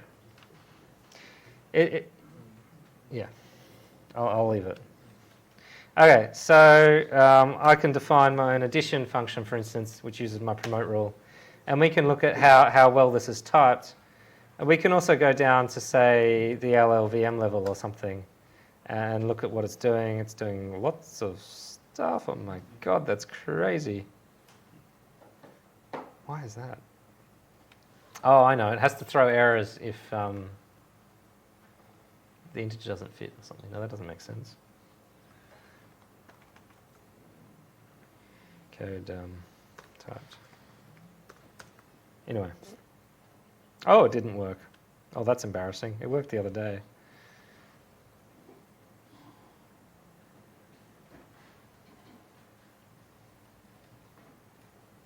That is hilarious. That works. Oh, that's probably because we were fiddling with it.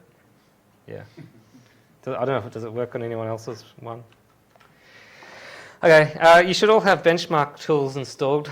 In theory, I got the Docker image to install it anyway. And we should be able to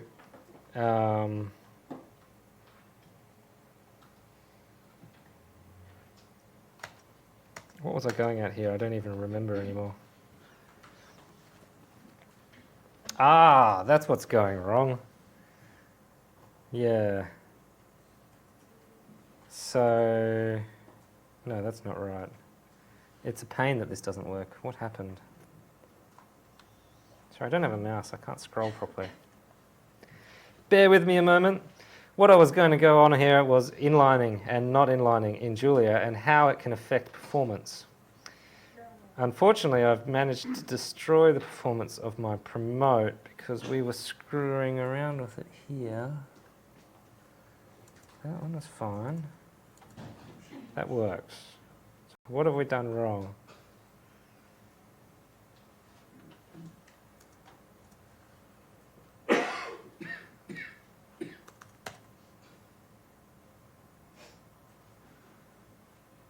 That did not get inferred, did it?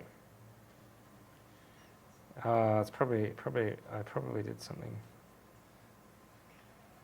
I think it's working on, I mean, at least on my machine it's working. It's working, yeah, cool. Okay. So it's just because I was fiddling with it, yeah. I'm going to assume. What should have happened here, if you run these benchmarks, I believe the first benchmark should be about half the second benchmark. Is anyone else observing that? Yeah. Yeah, okay. So what's going on is the first benchmark was using Julia's natural inlining in order to do the promotion inside the plus function. The second one, this add3 function, was calling a different version of promote, which has been marked, annotated with this macro. And this is one of the great uses of macros, it's annotations. It's not in line. So the compiler will perform this promotion, but it will have to allocate a completely new stack frame to do it. Okay? So that's pretty cool. The fact that Julia does all this inlining automatically, I like to say automagically, will make your code faster.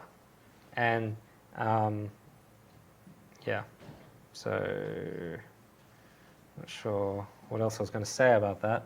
But yeah, inlining, the fact that you can do all these abstractions and it'll all sort of be collapsed down to optimal code is really important for performance. And also, if you tried to do a similar thing in a language which compiles everything in separate components, I might be able to, in C++ or something, I might be able to extend some promotion system and compile it separately to some other library that someone else has compiled using their headers. But they'll be then kind of separate code units, native code units, that will have to call each other through separate stack frames. And so traditional languages, the ones which were, the compilers were written a long time ago, and even Clang to some extent, will not do this inlining very early at the language level, assuming all the code's available. Yeah, so it just helps you make code which is both modular and fast. All right. Okay, we're going to move on. Anyone got a problem with that? Because we're going to run out of time. Variable number of arguments. Some functions accept any number of arguments. Now, Jeff wasn't bored one day and wrote out 1 million different versions of plus for different number of arguments. Rather, Jeff thought maybe we should include an idea of variable number of arguments. So what we can do here is mark a function with ... which means x could be any arbitrary number length of stuff. And what this does, why on earth did I do that? This is called slurping. So we can slurp up all the arguments, all the variable arguments, the varargs, and it returns a tuple. So by default, x on the right-hand side is a tuple. So the different things could have different types and so on, but it's probably not very long because someone bothered to type it in. So a tuple is a good choice. We can also specify the type of all the things that should go in. Okay, so we can have a method for slurp which only accepts integers, but we don't know how many integers, but lots and lots of integers. Now at the type level, this is implemented in a very interesting way. The ... is syntactic sugar for something else. In this case, vararg, variable arguments, variable number of arguments. Okay, so there's this type vararg, which is a special thing for this very purpose. You can't create a vararg or whatever. You use it to annotate functions and tuples, I'll talk about that in a minute, of variable length. Okay. Now, you can even specify the number of variable arguments that there are, which is a bit counterintuitive. But basically, this thing is a subtype of this for a given n. So like with 2. So this thing with one of the type parameters missing is a subtype of the thing with the type parameter specified, which is exactly how a supertype, sorry. The 2 ones are subtype of the one with it missing, which is exactly how the type parameters work in Julia anyway. Okay. So where this is sort of useful is you can actually already get this length n out as a type parameter of the function kind of thing, which is great. You can also use variable dispatch, so you might expect some other thing with n in it, like array, something like that, right? So you can say this function accepts these things, but only if the length of that thing is the same as the number of dimensions of the array. So it's a kind of very powerful language. Now here we're going to use methods. So I think I made all these various things. Let's have a look what they all look like. So methods is a function which lets you see all the methods of a function. There's these various ones that I've defined here. That's the way it is. Okay, I'll get rid of this array one. I don't know what I was thinking. Okay. No. Now what you can see is, ignoring the array one, I've rerun this cell. You're meant to only see 2 things here. That's because this type parameter one will overwrite this function method because they're actually equivalent in the type sense. There's no way to write input types which match one and not the other.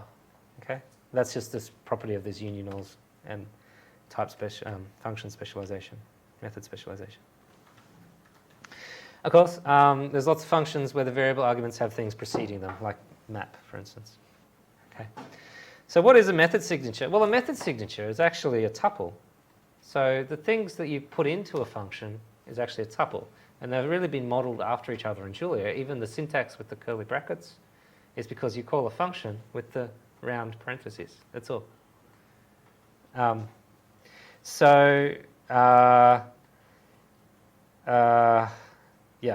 So every signature of a function can be defined as a tuple. Now, if some signatures can have varags in them, well, tuples can have a type varags as one of their slots, the last slot. So the whole thing is sort of consistent. It sort of goes in a circle. So we can talk of tuples as a variable length, and we normally talk about these through n tuple. So shouldn't double click on things. That's dangerous. N tuple here is a type you're probably familiar with. It's a tuple of length n. But really, n tuple, and n tuple is sort of equivalent to something like that. If I go to the REPL and type it in, it'll give this back out. But n tuple is really actually just an alias for this thing with the varag, the other way around. Okay. So this is a sort of system which was cleaned up by Tim Holly at some point a while ago, some rabbit hole that turned into a dungeon. Yeah. So let's have a look at that. This thing is just 3 integers, as is this one. This one's a bit more interesting. Here, the n that we haven't specified, we can sort of see it in the union of type there.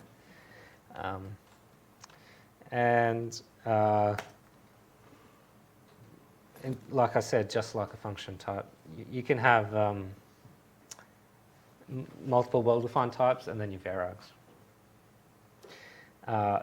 I should also point out that in a tuple and in a signature, these types are covariant.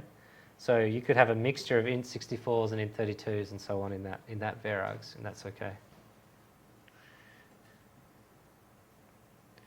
Splatting, the opposite of slurping is splatting. I don't know who came up with this terminology, to be honest. It's interesting. We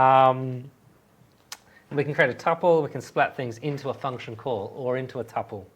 Okay. So we could, for instance, create a function. You can think of you can imagine an append function for tuples, and we would do that just by splatting out a few tuples into another tuple. And this is a sort of common way of dealing with tuples and putting them together and taking them apart and so on. But the ... dots that you see with function calls, they're really just things you can do with tuples. And you're really just calling functions with tuples of stuff. Okay? That's what I want you to take out of that. Okay? So here's an exercise, a metaprogramming exercise, in fact. If you have a tuple of some unknown length and you want to get the first element, you could write this function head, which gives the first element. Now I've got an exercise here. Now I believe the time is something like past already. Is that right? Oh no. 3:45. Okay, 3:45. All right. So we could also. I'll just write this out because what time are we due to finish, by the way? 15 minutes. Yeah, I'm well behind schedule. So you could write something like this: tail x y ... equals y, and then we can go tail of tail x y. Sorry, tail of x goes to tail. We can first splat it out, and then we can put it back together.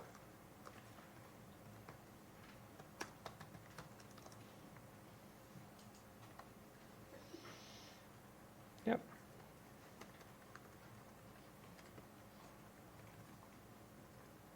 And we can sort of see that this is a function which removes the head and returns everything else. So this pattern of using multiple functions, some of them splatting, some of them slurping, will let you do most things with tuples. And in fact, it will let you build these recursive algorithms, which are really useful. For instance, if I want to apply map to a tuple here, I am using this pattern, just the same pattern as before. I dispatch to underscore map. I splat out t. If t was an empty tuple, we would be calling this function. So if we want to call map of onto an empty tuple, we get an empty tuple back.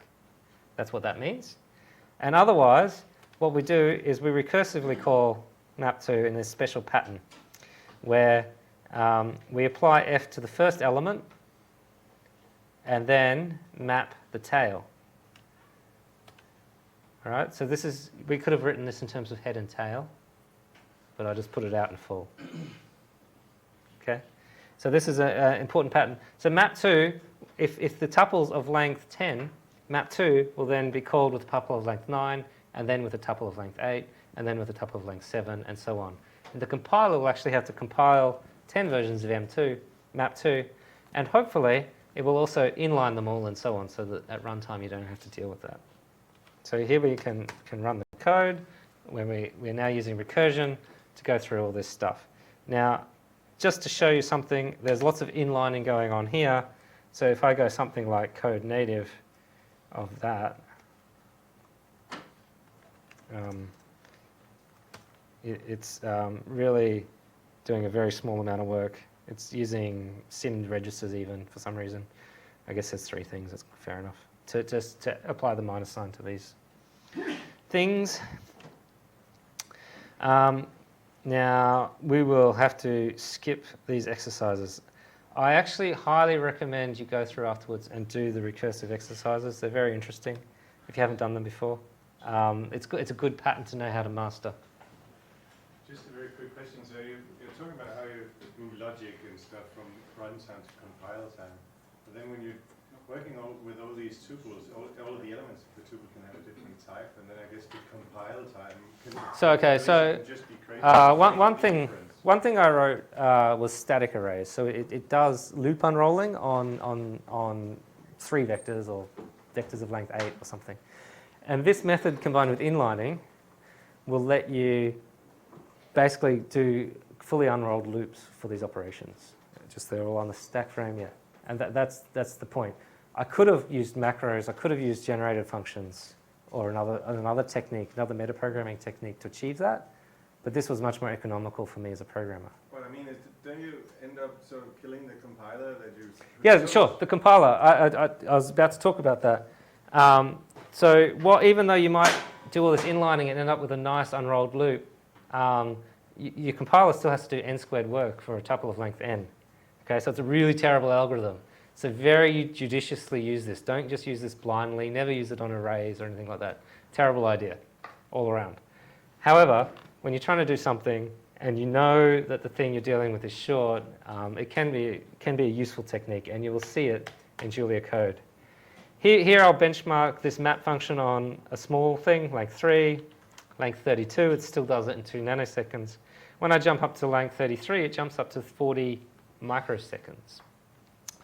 So at this point, the compiler, the inference, the inlining, and all that has stopped. I think Inference has given up on tracking the length of this tuple in this particular case. So that means this basically order n-squared algorithm kicks in, and that's why it's thousands of times slower. Okay, so yeah, you do have to be very careful. You do have to realize this is extremely hard on the compiler, but if it's less hard on the compiler than the equivalent generated function or something, then I would say go for it. Otherwise, we'll talk about generated functions in a minute. Sorry? Yeah. And you would explicitly tell it to inline the function? Yes. So there's inline and no inline. So inline will... No, but in this case it will be... Yeah. It's a good idea. I was going to put that in the talk, but actually the compiler was inlining all the way up to 32 in this case, and 33 is a different issue. So, yeah. On point 6, this algorithm would have given up at length 14 or something, and inlining would have fixed that. Yeah, so it's interesting how the compiler changes. What's a constant? So the compiler will do constant propagation. Certain things like literals, types, type parameters, and so on are known to the compiler. They're constant.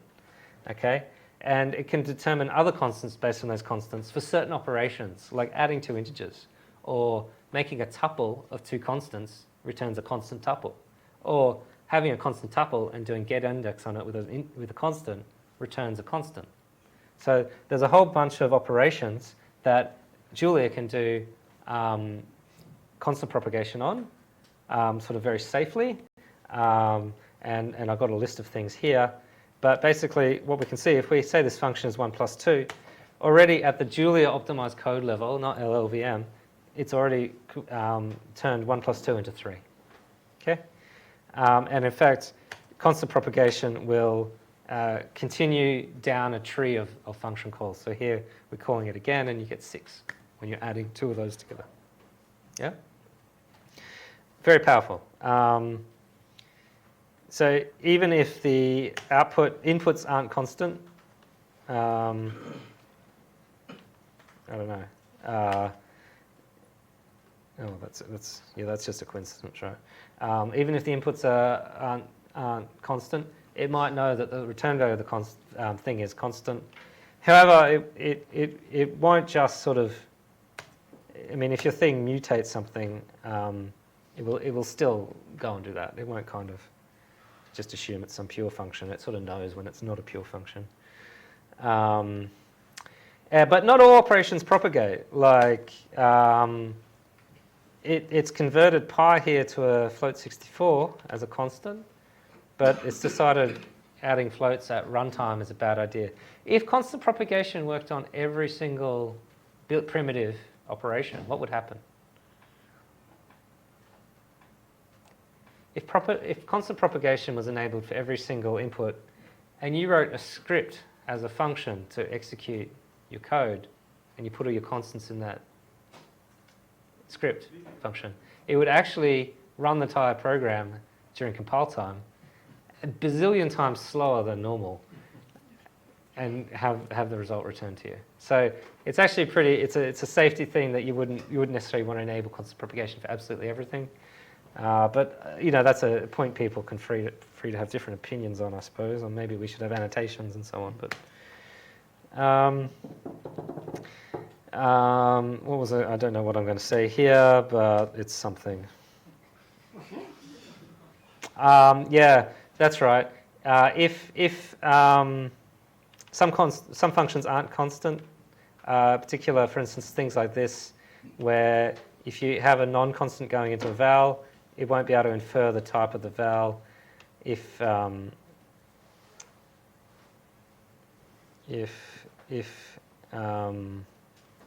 this was a constant function that returned 3. So this is basically just saying that these constants get into type parameters, which is very useful.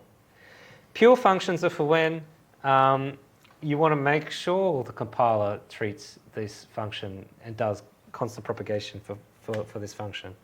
So this was introduced a few versions of Julia ago, and in this case, that's right. So what will actually happen with this pure function? I've annotated as pure, so the compiler will say, all right, it's safe to run this at compile time. It will then,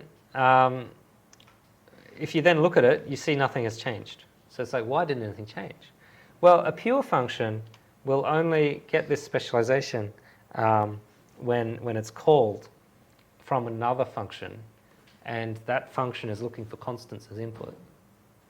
So only during the optimization of the things calling the pure function will this optimization occur.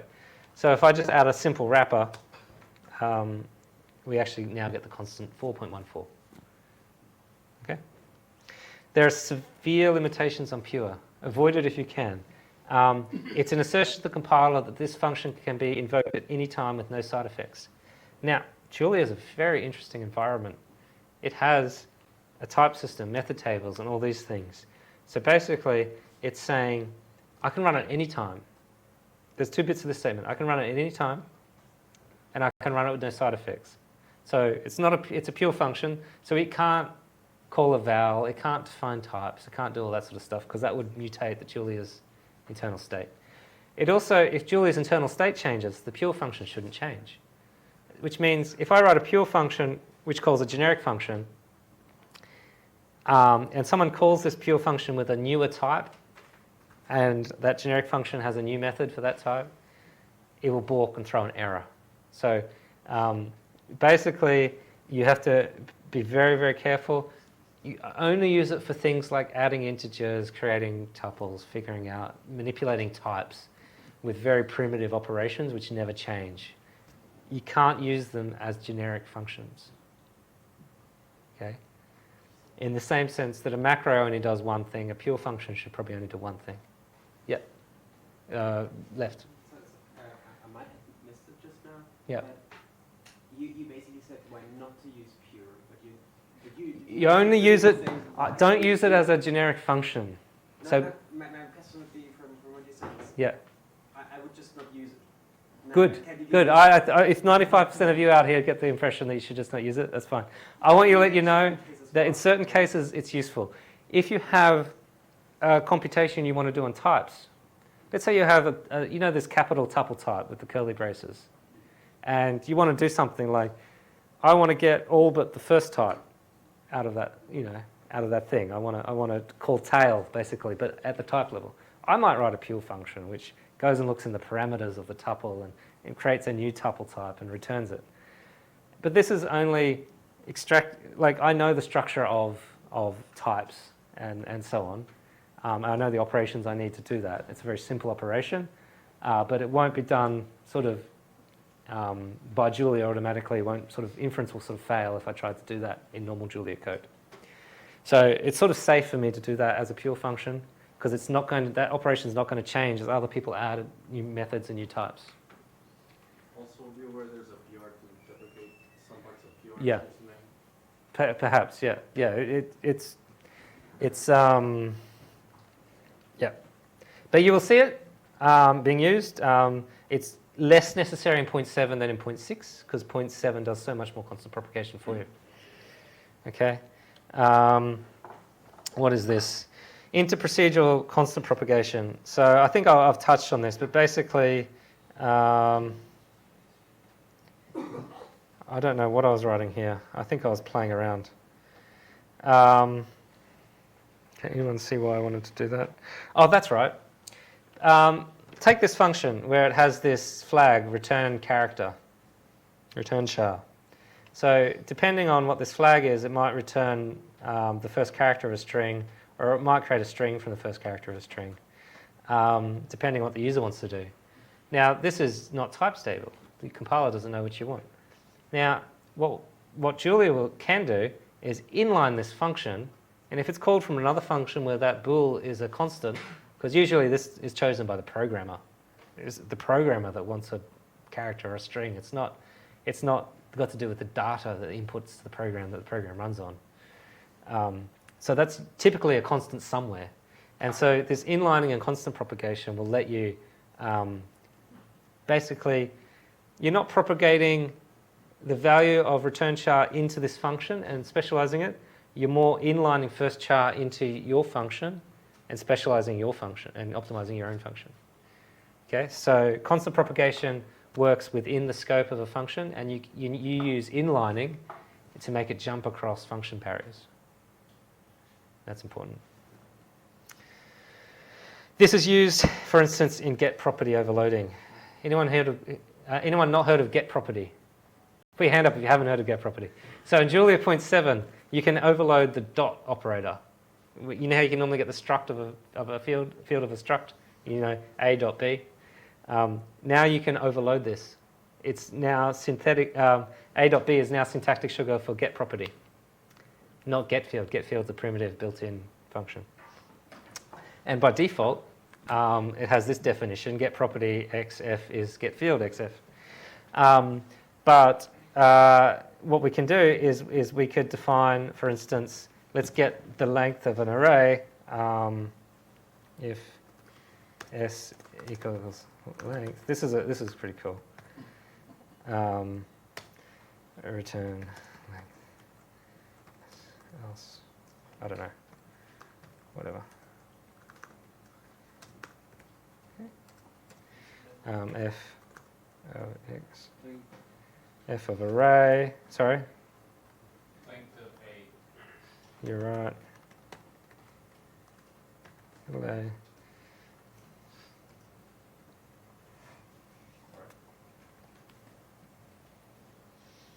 All right, let's make a function which uses it. And we go f of 1, 2, 3. All right. So this is another way of providing some good syntax to your users. If you think of things like name tuples and things like name tuples, tables, and so on, you might want to use this syntax. You can sort of create these kind of use these functions. You can get this symbol up into a val. You can use a generative function with the val and so on. So you can compose all these different things together and do lots of interesting things.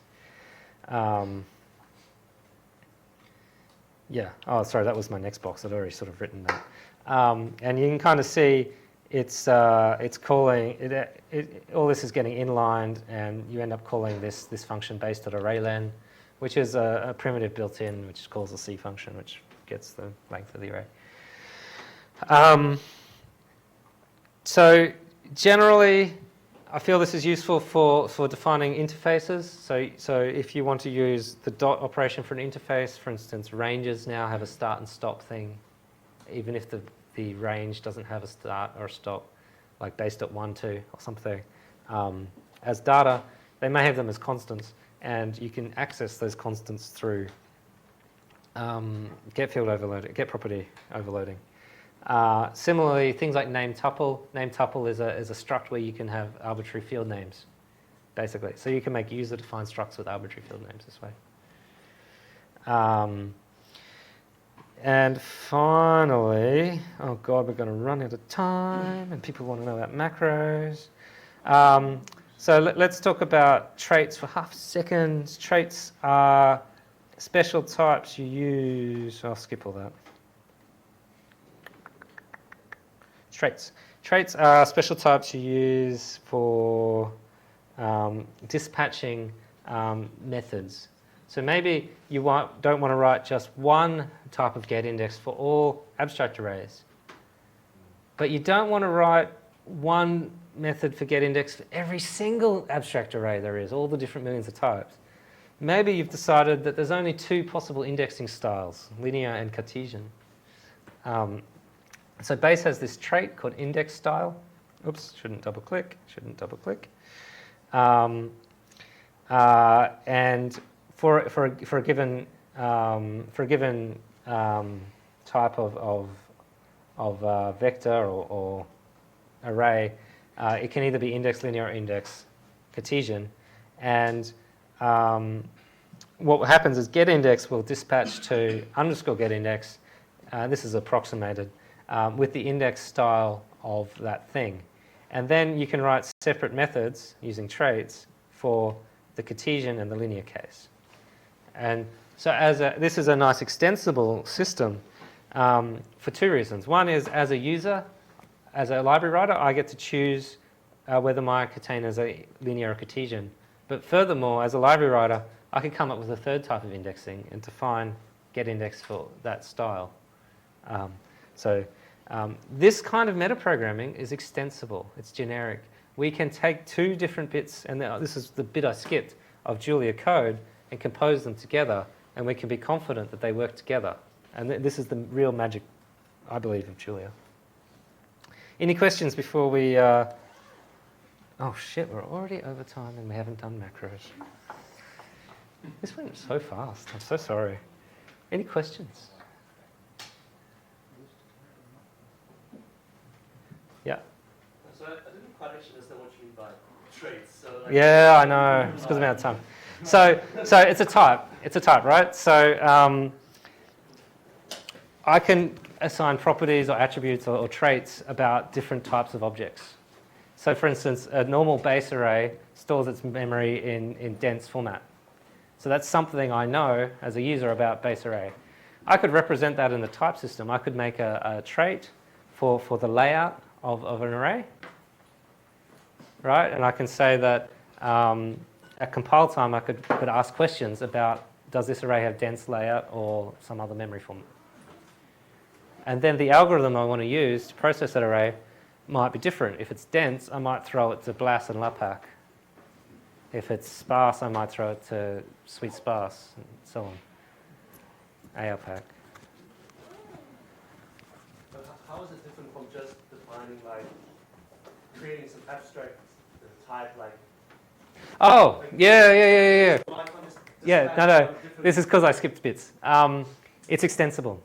The type tree is sort of immutable. I can't just insert new supertypes of array. I need to describe after the fact. I have this new concept of layout that no one's thought about in base. And I can add this to array. I can't insert a supertype to array. Like it's already a subtype of something else. So it's something you can do after the fact. They're traits. They're things you attach to other types. And library writer A over here can make an entire new set of traits and attach it to everything in base. And someone over here can do the same thing, and they can have two packages, and they can work together. And they don't have to make assumptions about the type tree, or they don't even have to know about each other.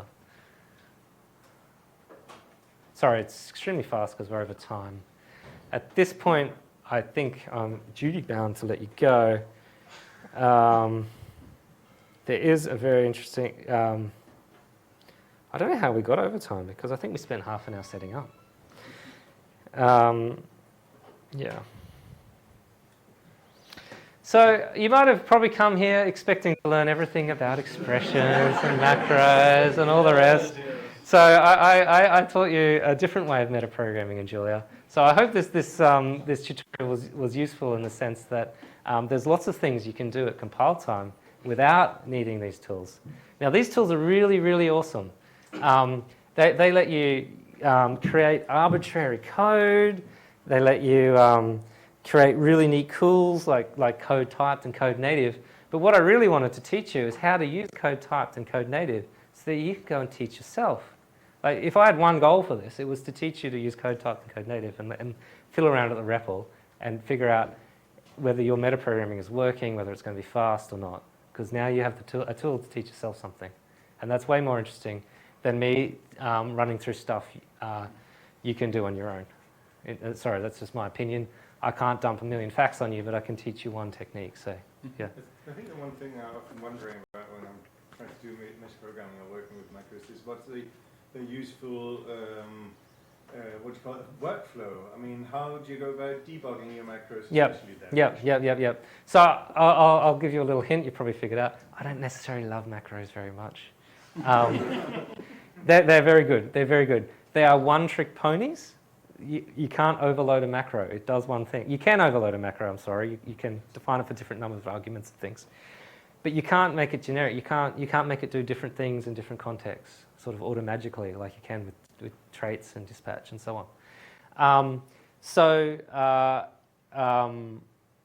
How do you go about debugging these things? So I would actually start to write them as functions of expression. Is your macro transforms expression. So you write a function that transforms your expression, and then make your macro call that function. You can do all your debugging and tests. You can run unit tests of that function, and the macro should just work, because the macro will just be literally take the expression, pass it to this function, return the thing. So you don't need to test that little wrapper. Does that make sense? Yes, it makes sense, but I think the thing that's especially difficult is the hygiene thing. So so hygiene. What you have access to at the point of So hygiene is when you create a new binding and you want to export this macro to some other scope, you might blast over top of something else. So depending on the macros you come up with, you might write a million macros and never have to know anything about hygiene, because you're never creating new bindings. If you aren't, then you might want to use this thing called escaping. You can use escaping to define a certain variable in a certain place. But I don't know if access things from the caller scope, right? Need to what? Maybe this is a good discussion for afterwards. Why don't we do a post session on hygiene? But yeah, so my conclusion is right at the bottom. But basically, these tools are here. I wanted to let you interact with things like CodeLoad and code types. Have an understanding how the compiler works so that you can do the metaprogramming yourself. And my philosophy is, as much as possible, work with the natural compilation process and use the tools that let you build extensible, composable bits of code so that your fancy thing can work with someone else's fancy thing. Because you're not going to have their macro call your macro, but you can have your types work with their types and so on. So thank you very much.